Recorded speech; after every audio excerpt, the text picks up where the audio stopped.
નમસ્કાર, આપ જોઈ રહ્યા છો નેશન પ્લસ ન્યૂઝ. હું છું આપની સાથે હિરલ પંડ્યા.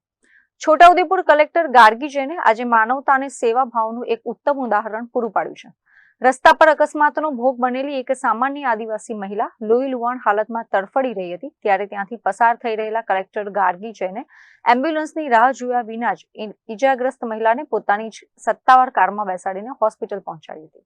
છોટાઉદેપુર જિલ્લાના કલેક્ટર ગાર્ગી જૈન સામાન્ય નાગરિકોની સુખાકારી અને વહીવટી ક્ષેત્રે પોતાની કડક કાર્યશૈલી માટે જાણીતા છે, પરંતુ આજે તેમની અંદર છુપાયેલી એક સંવેદનશીલ નારી અને જીવદયાની ભાવના જાહેરમાં જોવા મળી હતી.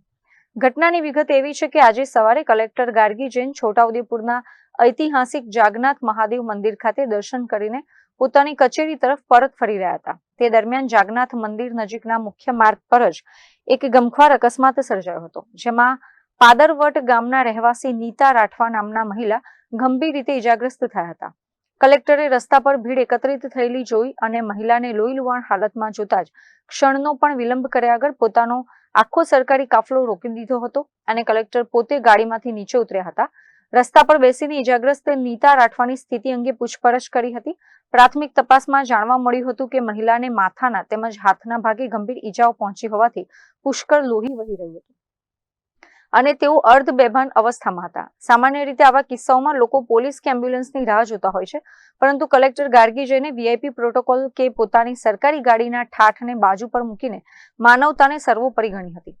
તેમણે તાત્કાલિક પોતાના સ્ટાફની મદદથી નીતાબેનને પોતાની જ સરકારી ગાડીની પાછલી સીટ પર બેસાડ્યા હતા અને પાયલોટિંગ સાથે સીધા જિલ્લાની સરકારી જનરલ હોસ્પિટલ ખાતે પહોંચાડ્યા હતા. હોસ્પિટલ પહોંચીને તેમણે તબીબોની ટીમને તાત્કાલિક ઇમરજન્સી સારવાર શરૂ કરવા આદેશ આપ્યા હતા અને જ્યાં સુધી મહિલાની સ્થિતિ સ્થિર ન થઈ ત્યાં સુધી તેઓ હોસ્પિટલમાં જ હાજર રહ્યા હતા. સમયસર તબીબી સારવાર મળી જતા હાલમાં આદિવાસી મહિલાનો જીવ બચી ગયો છે. કલેક્ટરના માનવીય અભિગમની સોશિયલ મીડિયાથી લઈને સ્થાનિક સ્તરે ભારે પ્રશંસા થઈ રહી છે અને લોકો કહી રહ્યા છે જ્યારે આવા સંવેદનશીલ અધિકારીઓ સુકાન સંભાળે છે ત્યારે જ જનતાનો વહીવટી તંત્ર પરનો ભરોસો વધુ મજબૂત બને છે.